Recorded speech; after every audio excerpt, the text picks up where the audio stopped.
Shalom amigos, buenas noches con todos, bienvenidos al estudio de la Palabra de Dios.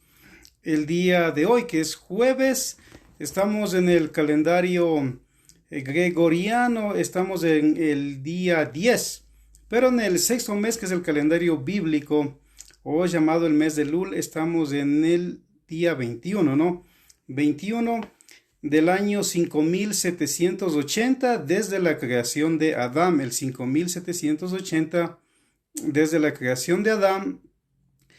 Sin embargo, en el calendario gregoriano estamos el 10 de septiembre del 2020 después de Cristo, ¿verdad? Entonces, bienvenidos al estudio de esta noche.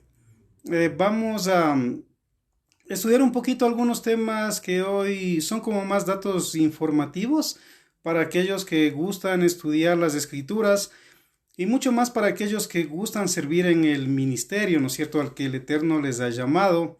Entonces quiero comenzar de entrada con la lectura de un versículo bíblico del libro de los Salmos, capítulo 145, verso 18, que dice lo siguiente. Dice: el Señor está cerca de quienes lo invocan en verdad. Entonces, este versículo del salmista está claramente diciendo que Adonai o Elohim, que es conocido como Señor o como Dios, está muy cerca de quienes en realidad lo invocan de corazón, ¿verdad? Y de quienes lo invocan de verdad. En hebreo la palabra verdad es emet. Entonces, cuando alguien le busca de verdad, aunque no sea de Israel, aunque sea de otro pueblo, pues puede buscar al Eterno y el Eterno está dispuesto obviamente a escucharlo, pero siempre y cuando lo invoque de verdad, ¿no es cierto? Entonces la palabra de Dios es para todos. Entonces es para Israel obviamente, pero también es para todas aquellas personas que quieren convertirse en el verdadero Dios, que es el Dios de Israel. Entonces el salmista dice que cumple los deseos de quienes le temen, atiende a su clamor y los salva. El Señor cuida a todos los que lo aman, pero aniquilará a todos los impíos. No, entonces aquel que le ama a Dios en realidad va a guardar sus mandamientos. Recuerden lo que dijo Yeshua, que es el nombre original de Jesús. Dijo: el que me ama guarda mis mandamientos. Entonces, en la palabra de Dios, más que las palabras son las acciones, son los hechos y no las palabras, ¿no? Entonces quería compartir un poquito antes de entrar al estudio esto, que todos podemos buscar a Dios, porque Dios le creó al ser humano a su imagen y semejanza, y aquel que logra escuchar la palabra de Dios mucho más y puede estudiar en los textos originales, obviamente va a aprender y va a poder corregir su vida, dejar la idolatría, conocer los mandamientos de Dios, y se le abre un panorama inmenso, ¿no es cierto? Entonces, hoy quiero dar algunos datos importantes que son informativos, interesantes, que la persona debe conocer cuando estudia su Biblia, ¿no es cierto? Cuando estudia su Biblia. Entonces, ¿por qué? Porque se dice que un buen pastor, por ejemplo, un buen predicador, cuando uno estudia lo que es homilética, que es en teología el arte de elaborar sermones,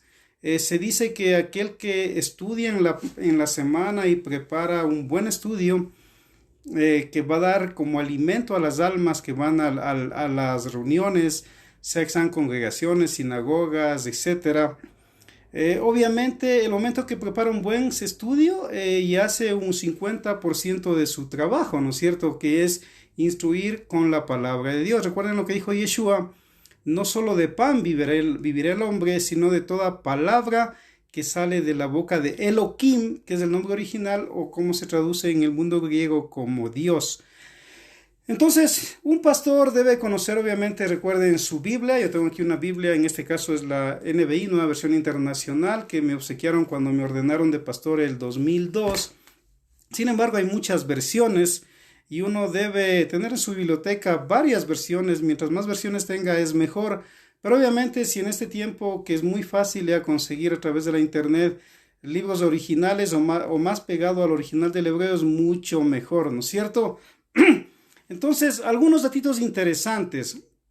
que quiero darles el día de hoy, que nos van a abrir un poquito el panorama. Por ejemplo, les voy a hablar un poquito aquí también de Marción del Ponto. Les doy como un dato interesante. Eh, la palabra que divide la Biblia, hay una hojita en la Biblia que divide lo que muchos llamamos o llaman Antiguo Testamento y Nuevo Testamento. Entonces hay una hojita que se llama el Nuevo Testamento de nuestro Señor Jesucristo, por ejemplo, ¿no? Y les comento que esta hoja no es original en realidad de Yeshua o de los apóstoles, que son los talmidín, estudiantes que tuvo Yeshua, los emisarios. Entonces, no es original una palabra puesta por ellos. En realidad fue Marción del Ponto, un griego romano que escuchó de Yeshua, que escuchó del Dios de Israel. Era un hombre que tenía mucho dinero. Y él en el año 130, 135 después de Cristo, como tenía tanto poder económico, llegó a ser el obispo de Roma prácticamente. Y él, de hecho, se le ocurrió algo que para esa época pareció brillante, que fue llamarle a la Tanaj, que es el nombre original en el judaísmo de lo que es la Torá, los 5 primeros libros de la Biblia, de lo que es los Nevijín, que son los profetas, y de los Ketubín, que son los escritos que en el judaísmo se le llama la Tanaj.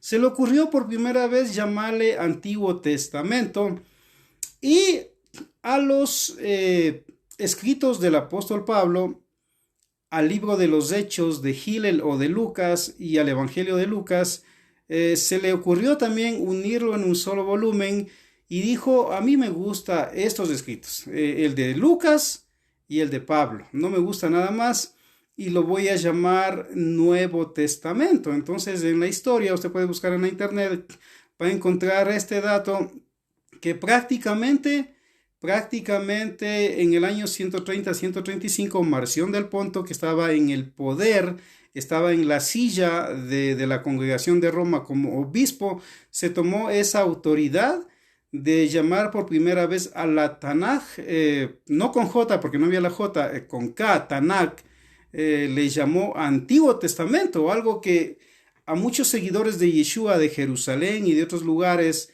que eran judíos, pues obviamente no les gustó, y llamar Nuevo Testamento, diatekeje kaine, que es en griego traducido última voluntad, tampoco les gustó, porque prácticamente estaba dejando fuera lo que es el Evangelio de Mateo, de Marcos, de Juan, los escritos del apóstol Pedro, de Santiago, de Jacobo, o Santiago, el hermano menor de Yeshua.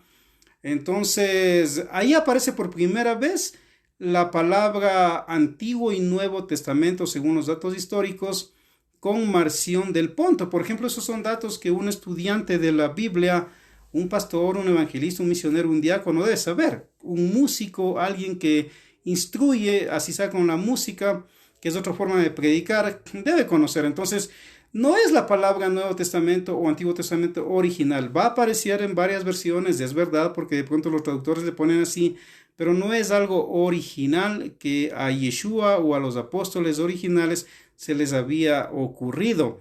Sin embargo, la historia nos narra que con el tiempo muchos no estuvieron de acuerdo con Marción del Ponto y lograron quitarle de la silla de obispo de Roma y le declararon un hereje porque no quiso aceptar los escritos de los otros evangelistas y de los otros apóstoles. Sin embargo, no corrigieron el error de dejar esa partecita de llamarlo Nuevo Testamento, y eso hasta el día de hoy ha venido, ¿no? Entonces la palabra Nuevo Testamento no es una palabra original. De hecho, muchos estudiosos la arrancan de su Biblia porque es como que separa la palabra del Eterno de la Antigua con la de Yeshua, ¿no?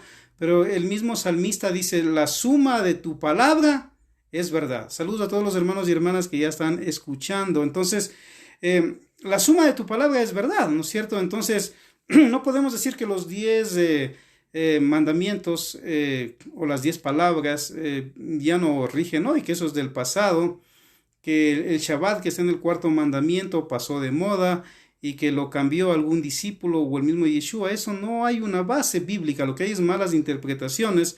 Entonces, esos son datos importantes que un estudiante, un predicador debe conocer de su Biblia, de las Sagradas Escrituras, e ir corrigiendo lo que está mal, ¿no? Entonces les voy a dar, por ejemplo, algunos otros datitos, porque son interesantes para el periodo que se escribe, lo que se llama el Brit Hadashah, lo que es en castellano Pacto Renovado, conocido como Nuevo Testamento, aunque ya les di el dato de dónde proviene lo mal llamado Nuevo Testamento, ¿no es cierto? Entonces, en el año 63, miren, en el año 63, antes de nuestra era, o era común, o antes de Cristo, este famoso soldado, amigo de César, llamado Pompeyo, entró desde Roma, entró a Jerusalén. Entonces la historia nos narra que Pompeyo logró entrar a Jerusalén, conquistó Jerusalén.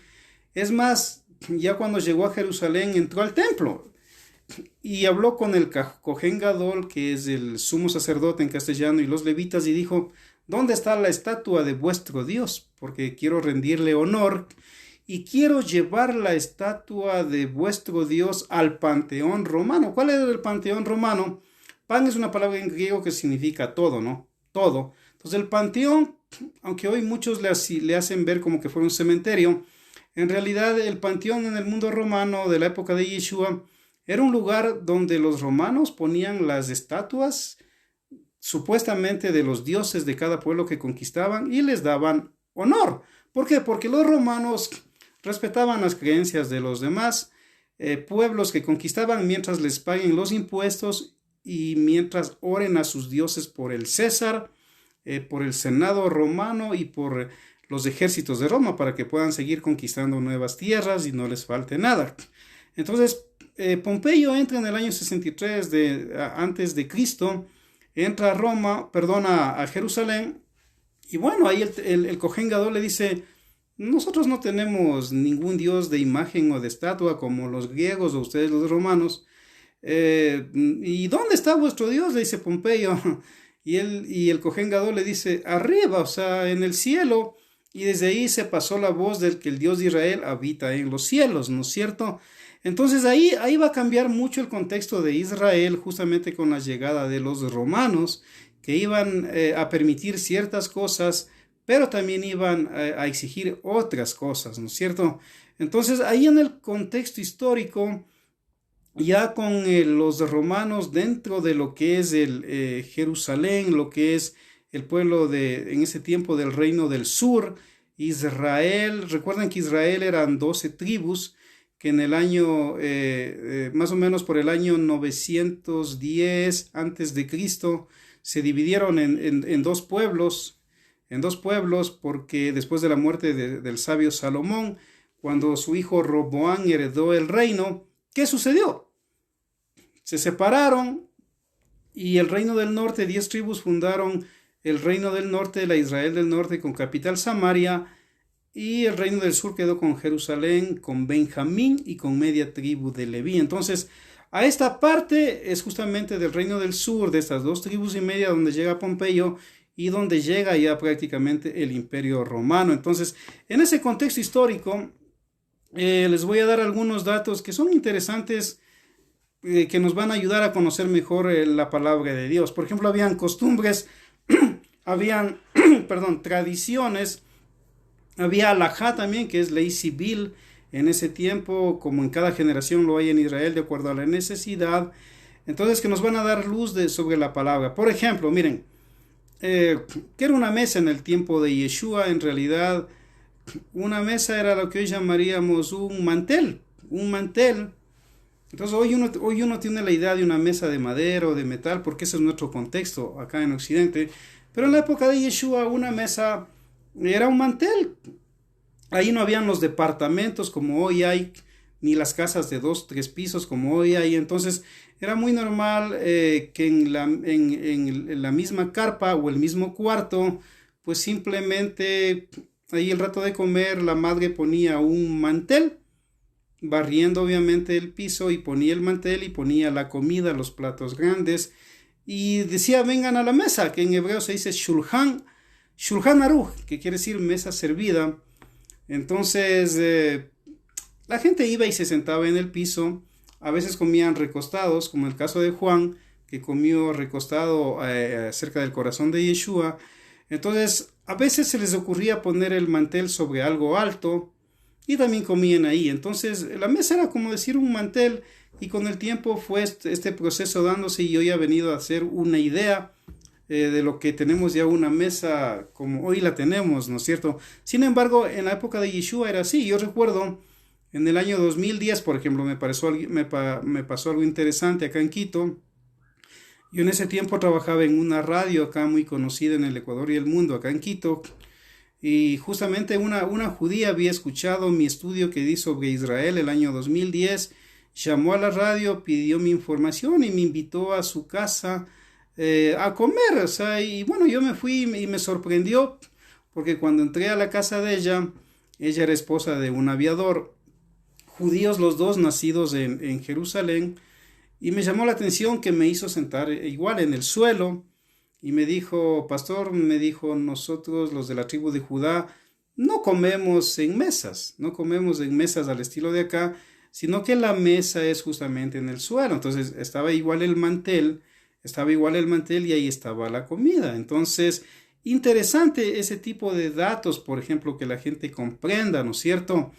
De igual manera, por ejemplo, cuando la Biblia dice, les llevaré a la tierra que fluye leche y miel, en el contexto ecuatoriano, por ejemplo, o de Sudamérica, muchos imaginan la leche de vacas y la miel de abeja, porque justamente, ¿qué es lo que compra una madre para sus hijos? Leche de vaca, pero en el contexto bíblico se refiere a la leche de cabra y a la miel de dátiles, que era algo muy común, o sea, en Israel. Entonces, el estudiar desde el contexto histórico, desde la línea de tiempo, las costumbres del pueblo de Israel es importante para que usted pueda conocer mejor la palabra del Eterno, ¿no? Entonces, el bautismo, por ejemplo, ¿no? ¿Qué es el bautismo para mis amigos estudiantes y los que están escuchando oyentes? El bautismo es una palabra en griego que significa hundir, sumergir, cubrir, teñir en griego, pero en el hebreo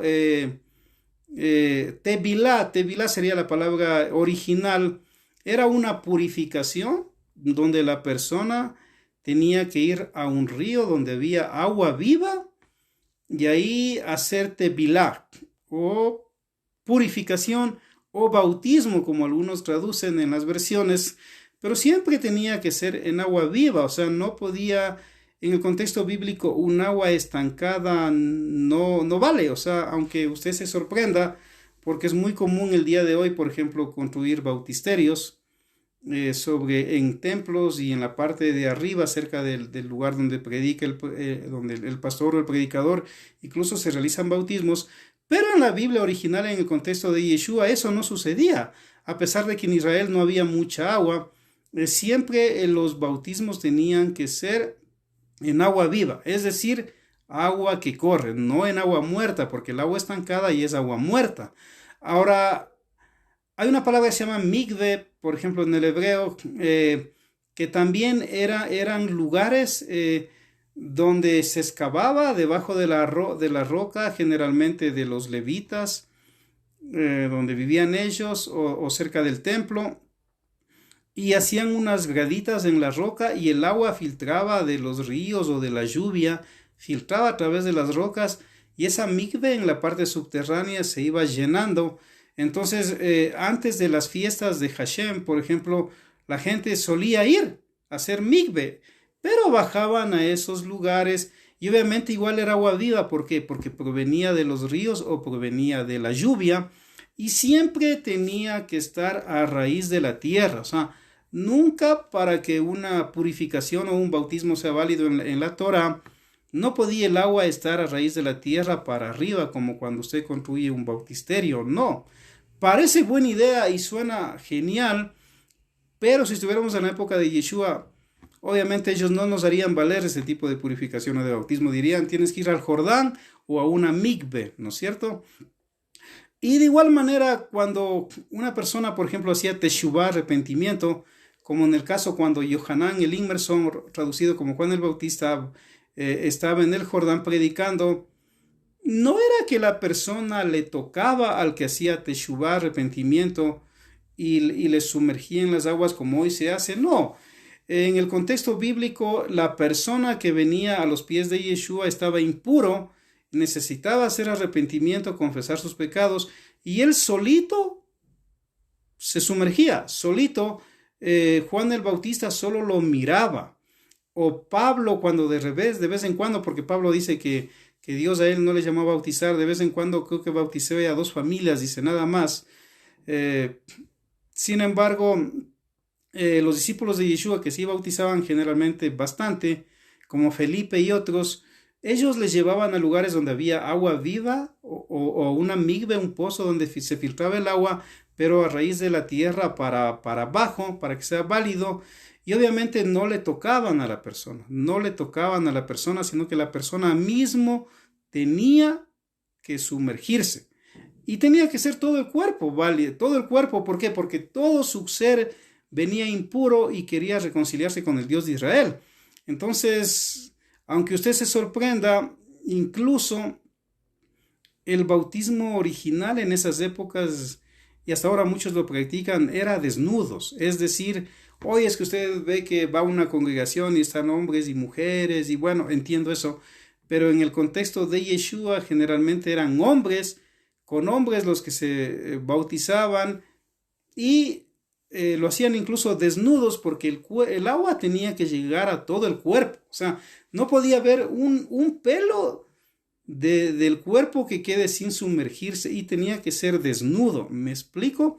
Hoy por tradición algunos se ponen camisetas blancas, pantalonetas blancas, y comprendo eso en nuestra cultura, pero en el contexto bíblico los hombres hacían migbe desnudos, y las mujeres también, solo entre mujeres, a propósito, en otro lugar donde no había hombres, hacían también la migbe o la purificación desnudos. Entonces, de las 3 fiestas de peregrinación, que tiene la Torah, la palabra Torah significa instrucción de Dios, donde hay 613 mandamientos, 248 son positivos, 365 mandamientos son negativos. Hay mandamientos para todo lo que se necesita, para hombres, para mujeres, para reyes, para jueces, para el Cohen Gadol, para los levitas, para el pueblo, para la economía, etc. Entonces, todo Dios lo tiene bien detallado en la Torah, que significa instrucción, ¿no? Entonces, el bautismo ahí era algo personal, el maestro o el que estaba al frente no lo tocaba, estaba ahí siendo como testigo, y simplemente era la misma persona quien se sumergía. La persona tenía que entrar por un lugar y salir por otro lugar, nunca podía salir por el mismo lugar. ¿Por qué? Porque simbólicamente está viniendo de una vida pasada, que no conoce al verdadero Dios de Israel y a su Mesías que le ha enviado, que es Yeshua, y entonces obviamente hacía la purificación o el bautismo y salía al otro lado como una criatura nueva, ¿no es cierto? Entonces ya en las escrituras uno puede comprender mucho mejor, por ejemplo, estos datos cuando usted vaya a hacer migbe o purificación. Entonces, en las 3 famosas fiestas de peregrinación, antes de entrar a las fiestas, venían judíos o de las 12 tribus de Israel, de todas las naciones donde ellos habitaban, porque de las 7 fiestas Hashem dice estas 3 son de peregrinación, es decir, tienen que celebrarlas en Jerusalén, en la ciudad del gran rey, ¿no es cierto?, que es Jerusalén, donde estaba el templo, el único templo donde Dios habitaba literalmente, era en Jerusalén. Ahora, antes de comenzar esos días festivos, todos los hombres, las mujeres, los niños, etcétera, hacían migbe, purificaciones, para poder entrar a las fiestas altas de Hashem de una manera también, no solo purificado el espíritu y el alma, sino también el cuerpo, ¿verdad? Entonces, de eso había mucho en Jerusalén. Incluso ustedes van a encontrar en los evangelios que a Yeshua, Anás y Caifás le metieron en un pozo una noche, ¿no es cierto?, antes de llevarlo a Poncio Pilatos, y después le crucificaron los romanos, etc. Entonces él estuvo en un pozo, en una migbe, prácticamente encerrado toda una noche. aunque algunos asumen que era una especie de cárcel también, pero la mayoría de los eruditos dice que era un lugar donde se hacía una migbe, y ahí estuvo él. Entonces, tenían que hacer estas purificaciones antes de ir al templo, antes de celebrar las fiestas, ¿no es cierto? Entonces, el hermano Diego está preguntando, el pastor Diego Chávez pregunta, ¿en el año cuántas purificaciones se debe realizar o es una sola vez en la vida? Bueno, es una buena pregunta. En realidad, la migbe o la tevilá por arrepentimiento, por venir al Mesías y Yeshua y por conocer al verdadero Dios de Israel es una sola vez, ¿no es cierto? Haciendo teshuvá, metanoia, arrepentimiento. Pero ya para las fiestas sí hay que hacer purificaciones. ¿Me explico?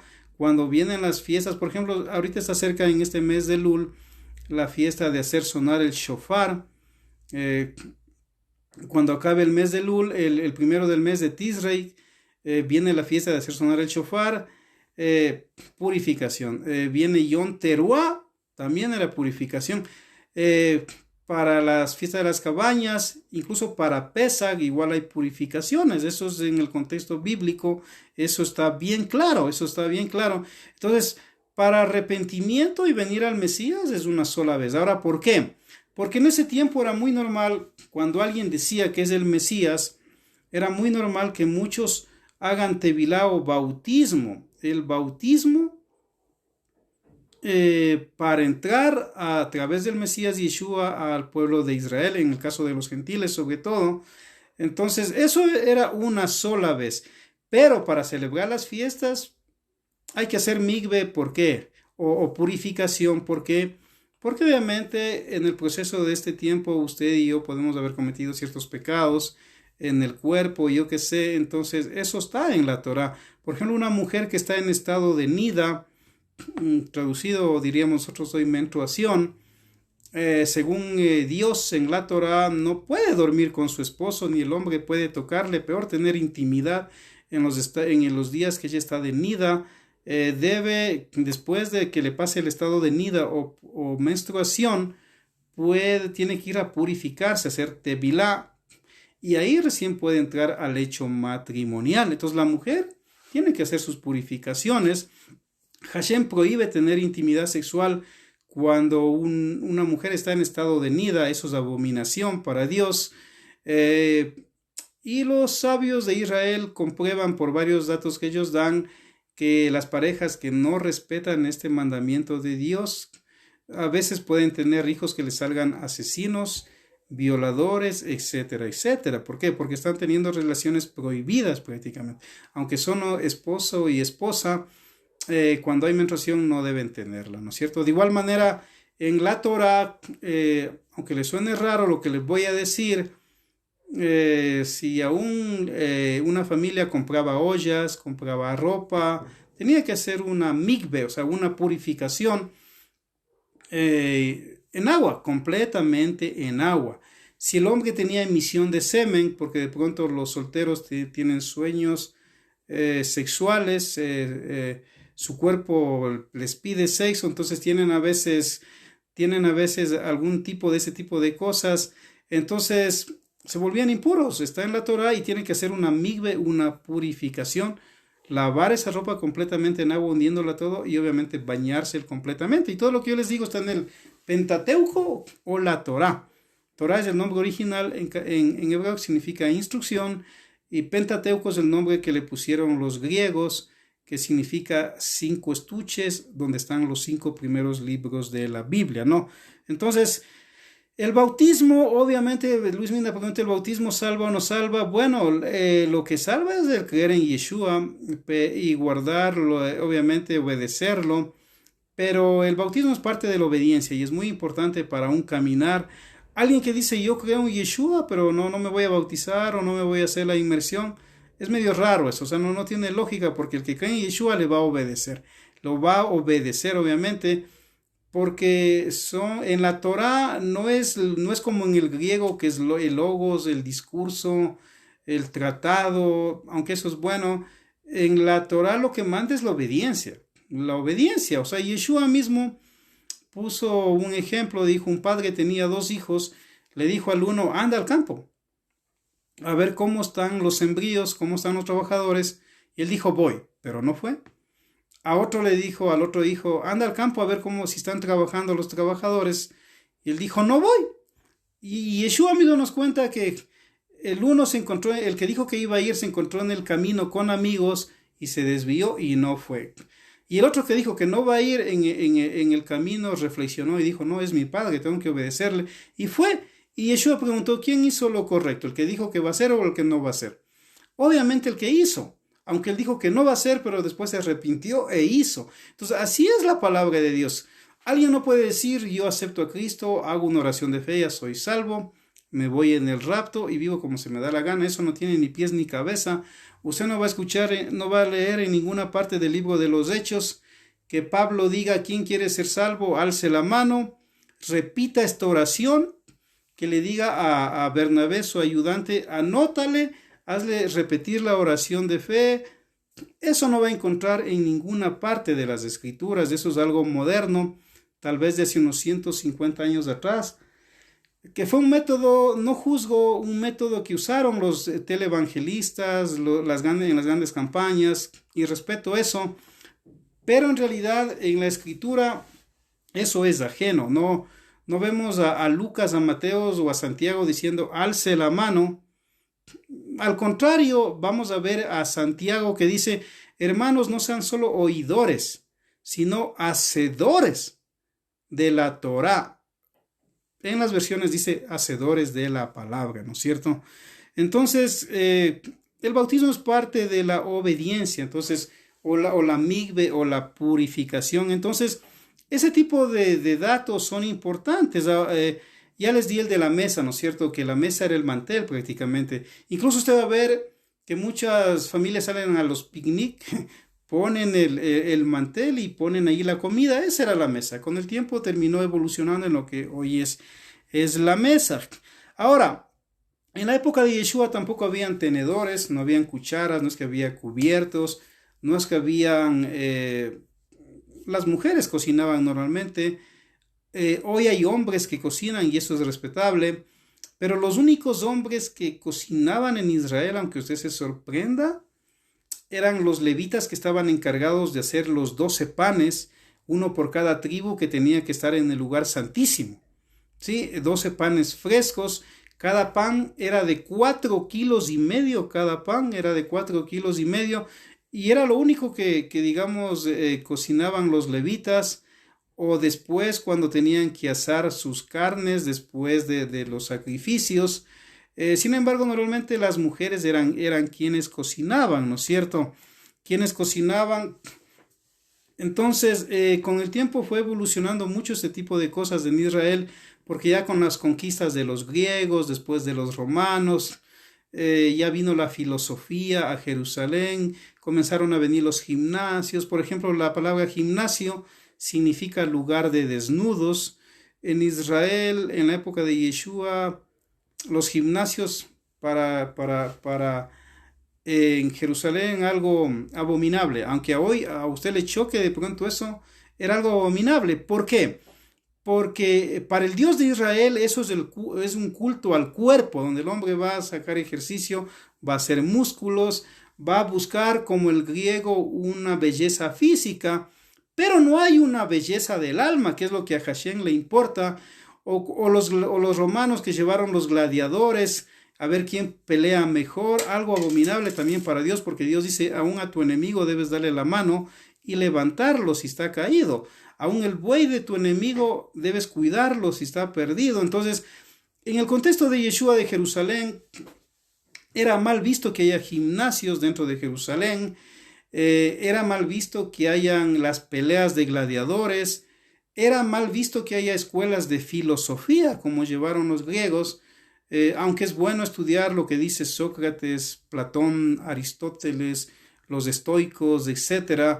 Sin embargo, el mismo apóstol Pablo va a decir en Colosenses que hay filosofías que son de hombres y son filosofías huecas, aunque pueden haber conceptos morales que son importantes entre ellos, pero sin embargo, Pablo que dice, tú tienes que basarte en la palabra de Dios, porque esa es la instrucción que no falla. Aún Jacobo o Santiago llega a decir que la sabiduría que los hijos de Dios deben pedir es la sabiduría celestial, la que viene de lo alto, ¿no es cierto? Porque esa no hierra, porque la palabra filosofía quiere decir aspiración a la sabiduría en griego, aunque es buena en ciertas cosas y es bueno estudiarlo. Sin embargo, nosotros debemos conocer la palabra de Dios, donde debemos buscar la obediencia a Dios. Entonces, en la época de Yeshua, ese tipo de cosas no eran tan bien vistas. Hoy son normales, pero en la época de Yeshua no. Por eso es que cuando venga el milenio de Apocalipsis 20 y Yeshua gobierne el mundo, Él va a aplicar la constitución de Dios en el milenio en todo el mundo.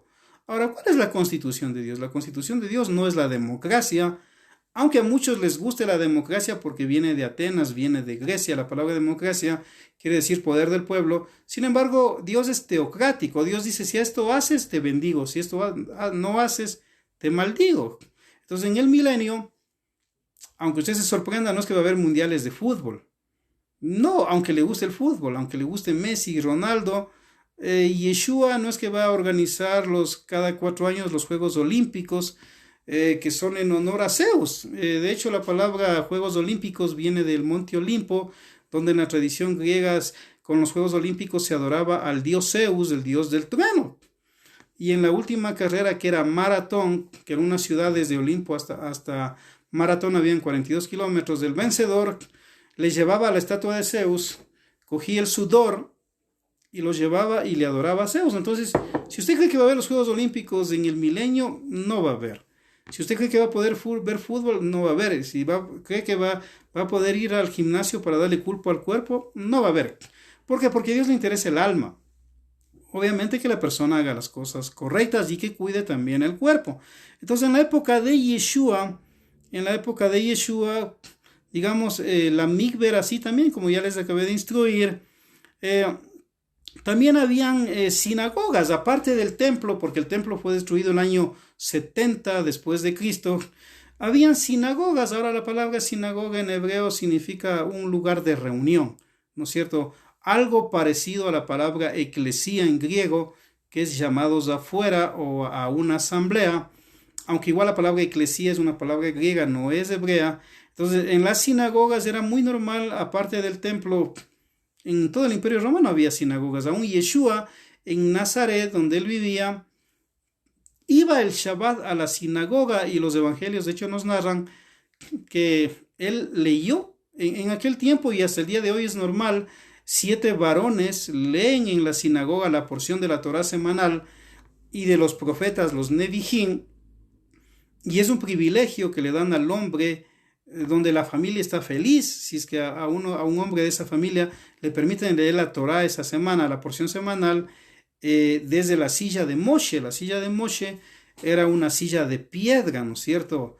Por eso que Yeshua dice, cuando lean lo que dice Moshe, eso hacer, o sea, Moisés, porque es la Torá o la Biblia. Pero lo que ellos dicen o hacen o interpretan, no lo hagan, dice Yeshua, ¿no es cierto?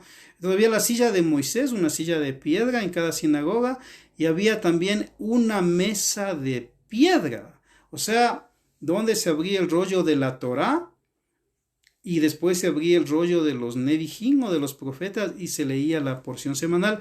De hecho, Yeshua leyó una porción de los Nevi'im del profeta Elías, y él dijo, esto se ha cumplido hoy entre vosotros, ¿no es cierto? Si ustedes lo recuerdan.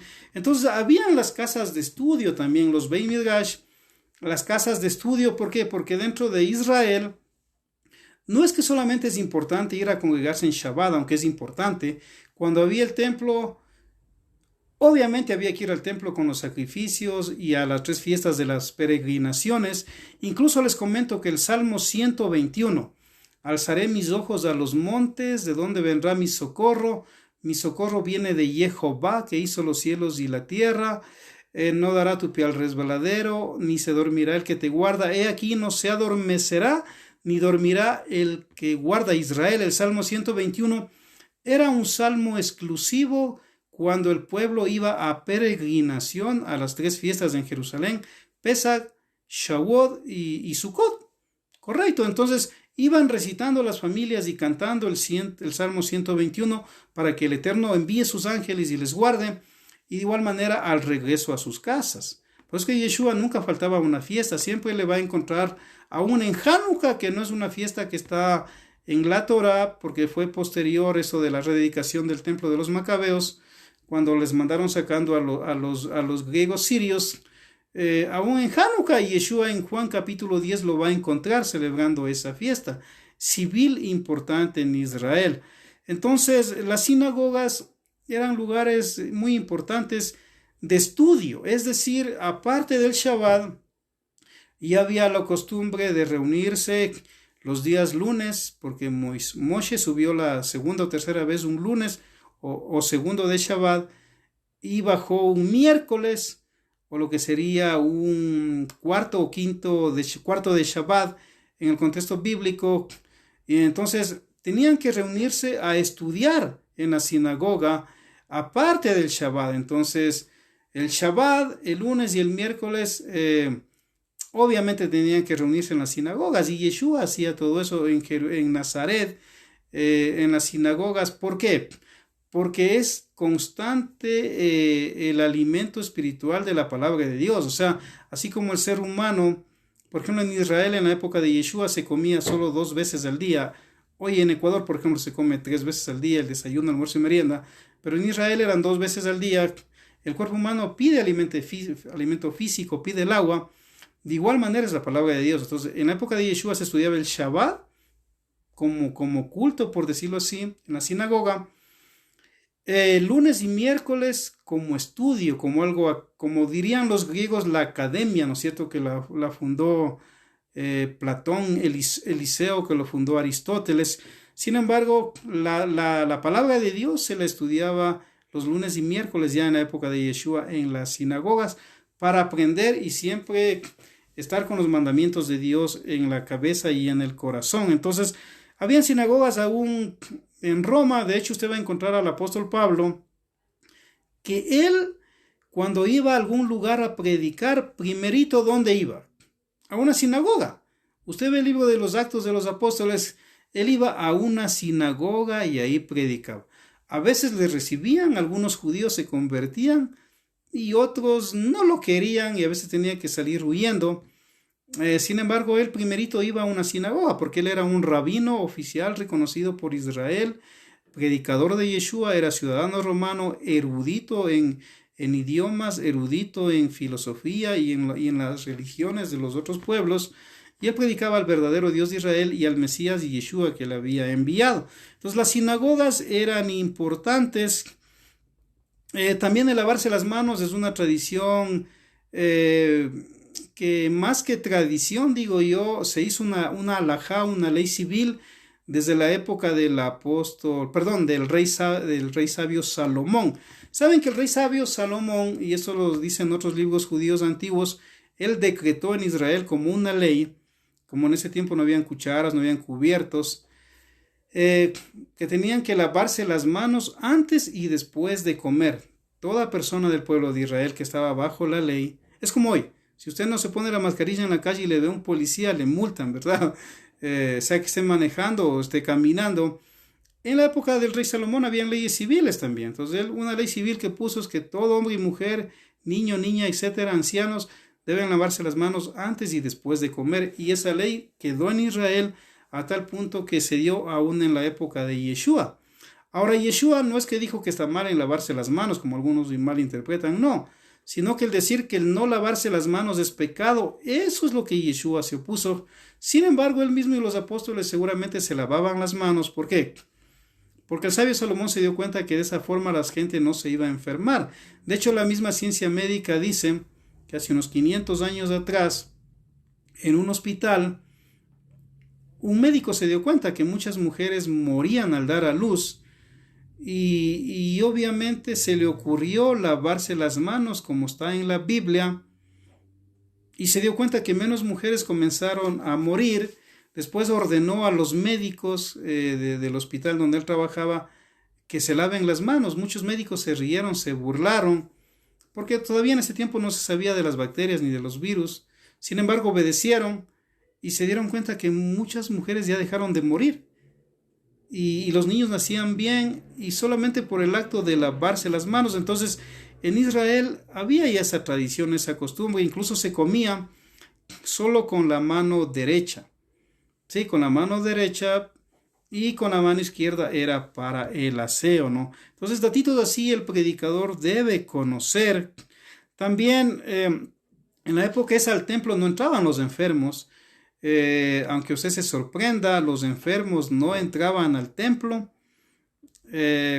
Una mujer en estado de nida o de menstruación tampoco podía entrar al patio de las mujeres, porque el templo muy sagrado, obviamente porque ahí estaba la presencia de Dios. O sea, no estoy hablando de las iglesias, no estoy hablando de las congregaciones actuales, no, quiero que me entienda bien. El único templo donde en realidad estaba la presencia de Dios, y si el sumo sacerdote o Cohen Gadol entraba en pecado, moría ese rato el día de Yom Kippur, era en Jerusalén. Si Dios estuviera hoy en los templos al estilo de Jerusalén, de pronto nadie saliéramos vivos de algún templo, ¿verdad? Sea católico, evangélico, testigo de Jehová, mormón, etc. ¿Por qué? Porque la santidad del Eterno es tanta que obviamente no saldríamos vivos. Pero en Jerusalén, donde sí moraba la presencia de Dios, estaba el arca del pacto, en el santo de los santos estaban los querubinos, donde la voz de Dios rebotaba en la tapa del propiciatorio. Tremendo eso. Ahí sí, pues obviamente no podían entrar ni los que estaban enfermos, ni las mujeres que estaban en estado de nida o menstruación, ni el que tenía los testículos magullados, etc. Aunque a usted le suene exageración, eso está en la palabra de Dios. Ahora, también en la época de Yeshua habían varias escuelas de fariseos. Los más, digamos, conocidos, habían 7 clases de fariseos. De hecho, les comento, 7 clases de fariseos que tenían varias interpretaciones de la Torá, aunque en muchas cosas estaban de acuerdo. Sin embargo, habían sus diferencias. Las dos más famosas escuelas eran la de Shammai y la de Hillel. La escuela que el ejército romano aprobaba era la de Shammai. La de Hillel no, pero la de Hillel era como más misericordiosa. La de Shammai era más estricta. Entonces, cuando usted le ve a Yeshua debatiendo con muchos fariseos, él mismo era un rabino, él mismo era un fariseo, por eso le decían rabí o raboni. Era generalmente con la escuela de Shammai, no con la escuela de Hillel o con las otras escuelas de fariseos, sino con la escuela de Shammai, que era muy exagerada, falta de misericordia, y que incluso habían añadido muchos mandamientos más a los mandamientos que tenía la Torá. Entonces también es bueno saber eso, ¿no? Que en la época de Yeshua habían 4 grandes grupos de interpretación de la Tanaj, que eran los saduceos, los fariseos, los celotes y los esenios, ¿no es cierto? También debe conocer ese tipo de cosas. También darse cuenta que todos los creyentes originales de Yeshua eran judíos. Muchos creen que muchos que se bautizaron el día de Pentecostés o de Shavuot eran gentiles que habían ido a Jerusalén. No, eran de judíos o de las otras tribus de Israel que conocían la Torá, que hay que ir a esa fiesta de peregrinación, y ahí es donde el Ruach HaKodesh o Espíritu Santo descendió sobre los 120 discípulos y el apóstol Pedro predicó, y muchos hicieron Teshuvá, Tevilá, bautismo, Mikvé, como sea que se lo llame, y creyeron en Yeshua. Eran prácticamente esos 2,000 o 5,000, eran de Israel, de las 12 tribus que justamente estaban ahí para adorar a Hashem en la fiesta de Shavuot. Entonces los primeros seguidores de Yeshua que usted lee en las escrituras en realidad eran judíos. Aún los 12 apóstoles eran judíos. Los que se bautizaron en Pentecostés eran judíos, aunque usted no lo crea, ¿no es cierto? Después es que Yeshua mandó a predicar su evangelio o buenas noticias a sus transmisores, primero en Jerusalén, porque Jerusalén era la capital de Israel, del Reino del Sur. Después a Samaria, que era la capital de las otras 10 tribus y media que se separaron del Reino del Sur. y después hasta lo último de la tierra, como hoy se está haciendo, ¿verdad? Entonces, eso también es importante saber que todos los creyentes eran del pueblo de Israel originalmente. Otro dato interesante que les doy, ¿por qué el apóstol Pedro subió a la terraza a orar? ¿No es cierto? Usted va a leer en el libro de los Hechos que el apóstol Pedro de pronto se le ocurrió subir a la terraza a orar, porque estaba en la casa de Simón, que se ganaba la vida curtiendo cueros. En la época de Yeshua había, y hasta ahora yo creo que debe ser así, una ley que no se podía orar o no se puede orar donde hay mal olor o donde hay basura.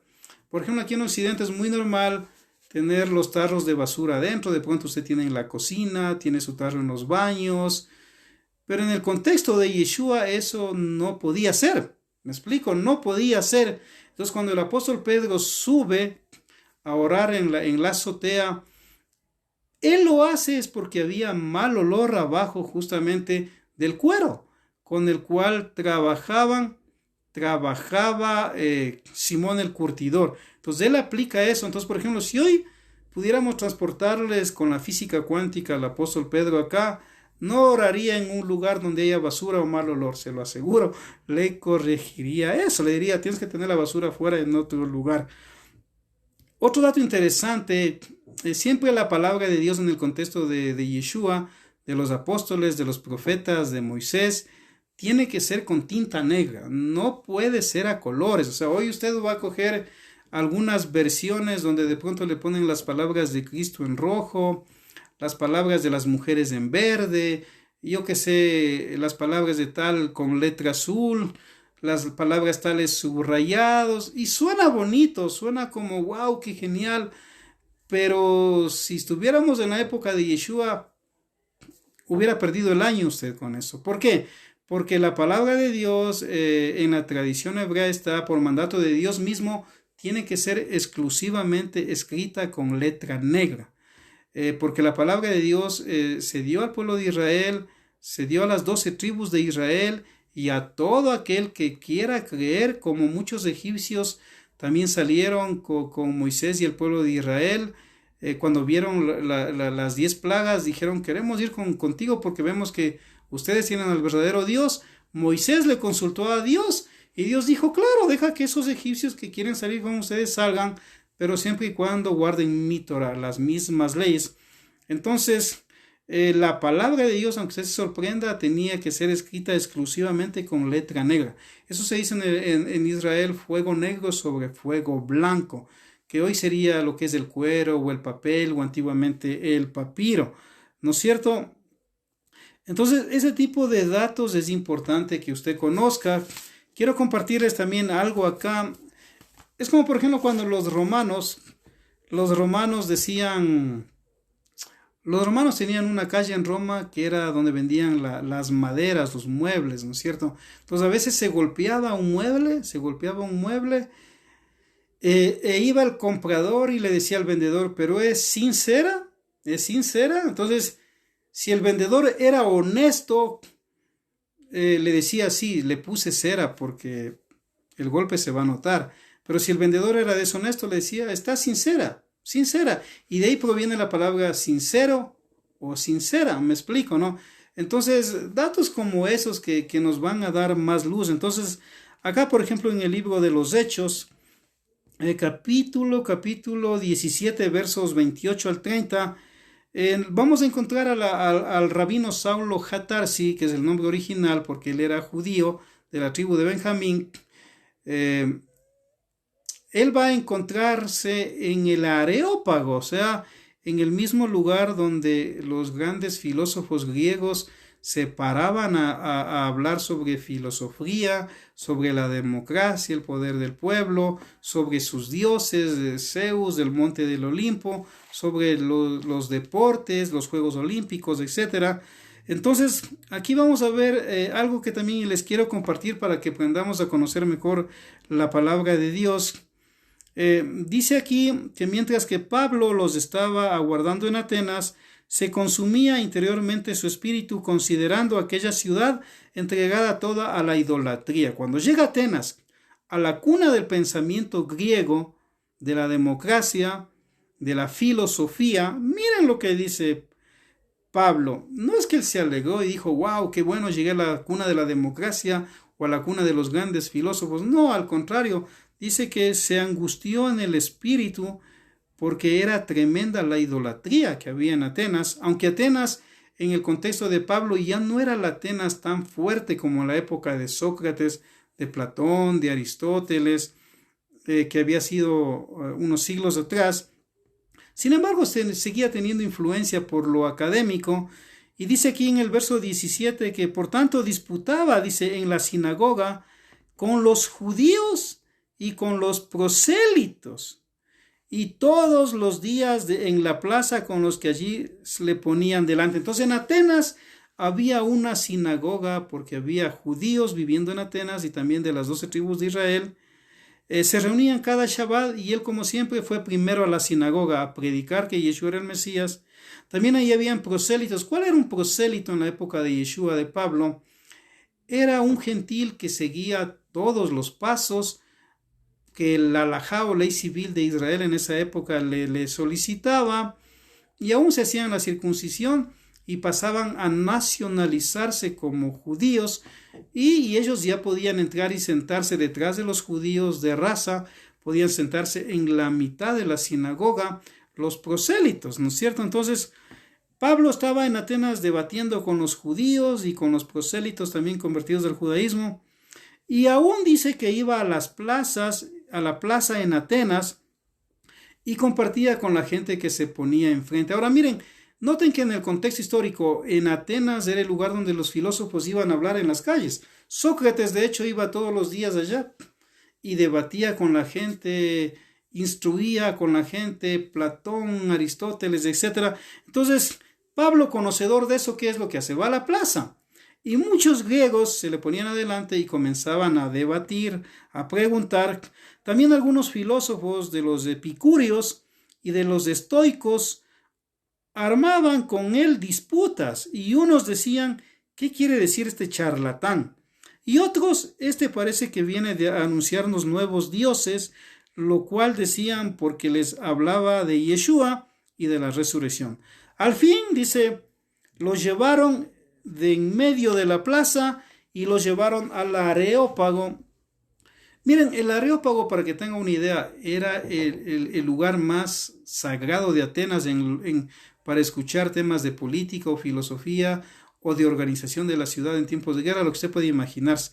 Era como llevarle al Senado romano, era como llevarle hoy al lugar donde están los diputados, la asamblea, y allá fue el apóstol Pablo llevado. Y dice acá que, diciendo, ¿podremos saber qué doctrina nueva es esta que predicas?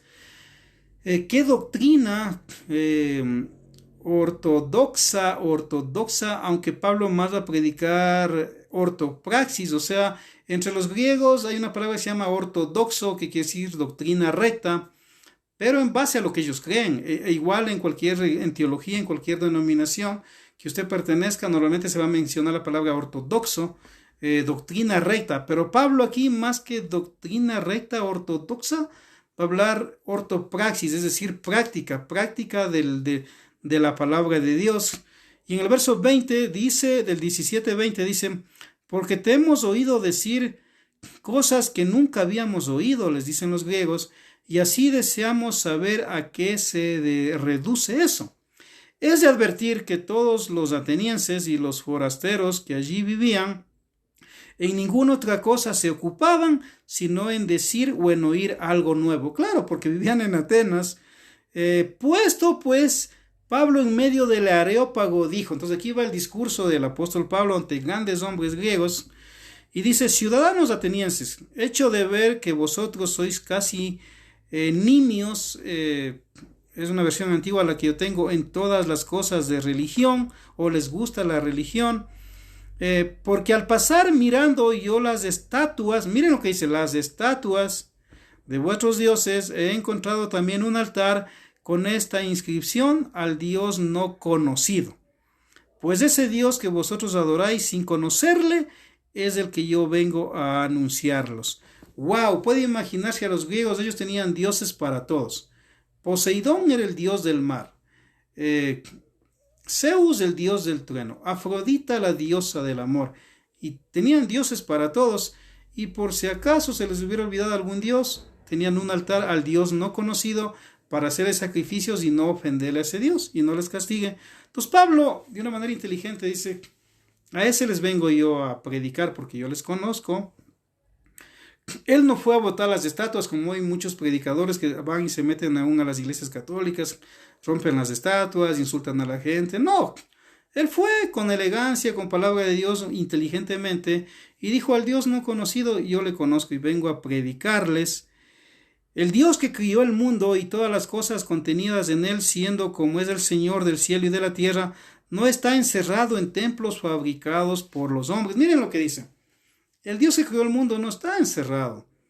Está en todo lado. O sea, Dios, usted lo puede encontrar en cualquier lugar, aunque hay lugares importantes, obviamente, pero no está encerrado en un templo, no está encerrado o preso en templos hechos por los hombres, ni necesita del servicio de las manos de los hombres, como si estuviese menesteroso de cosa alguna. Antes bien, él mismo está dando a todos la vida y el aliento y todas las cosas.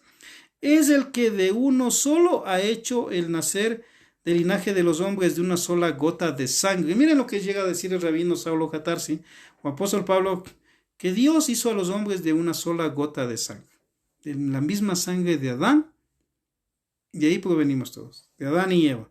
Entonces, de una sola sangre hizo el linaje de todos los hombres para que habitase la vasta extensión de la tierra, fijando el orden en los tiempos o estaciones y los límites de habitación de cada pueblo.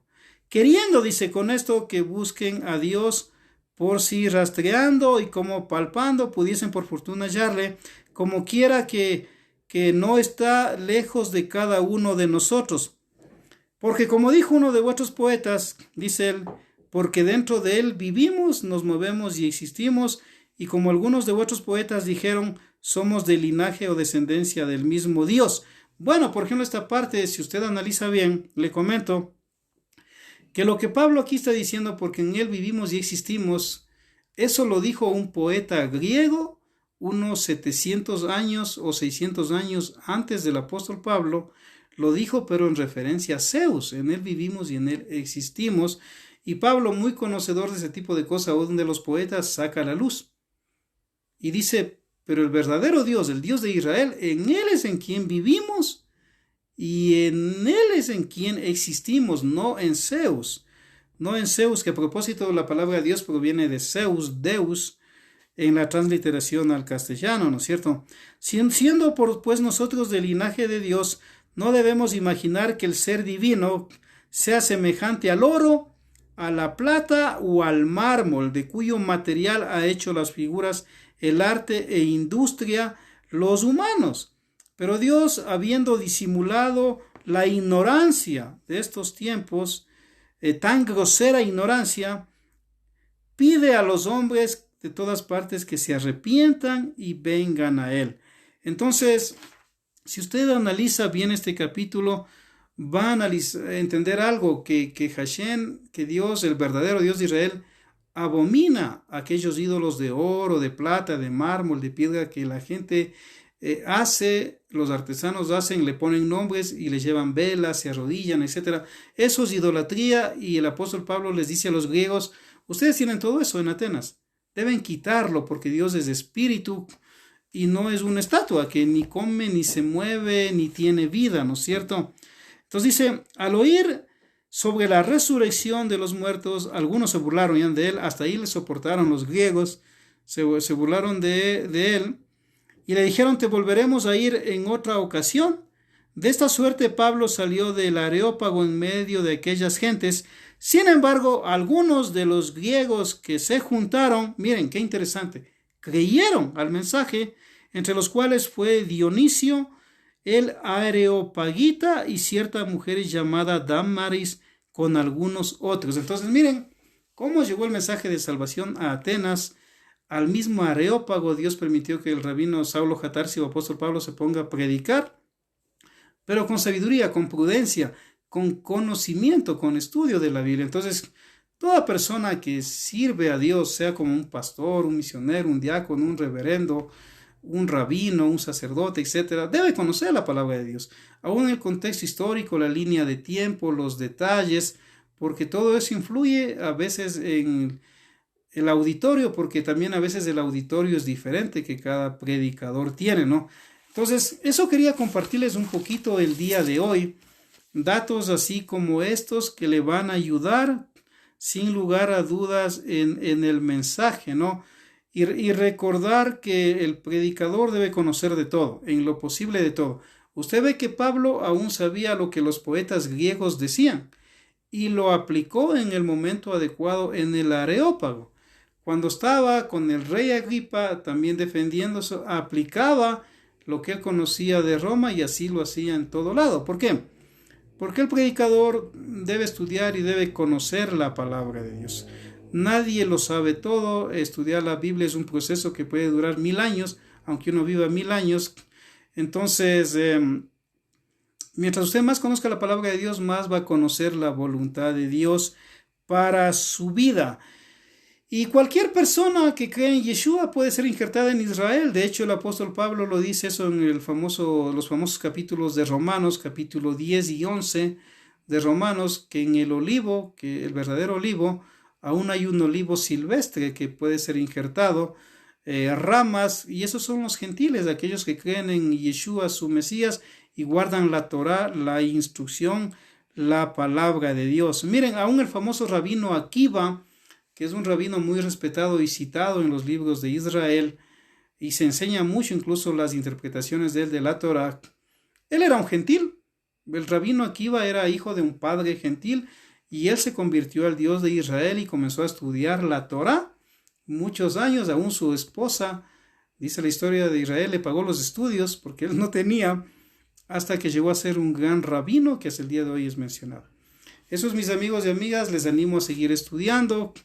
A los hermanos que estudian en el instituto también esfuercen un poquito investigando, eso les va a ayudar mucho.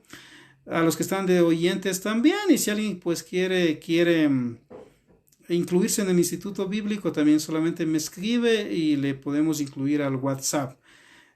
Muchas gracias y que el Eterno les bendiga, y si el Eterno lo permite nos vemos la próxima semana. Shalom.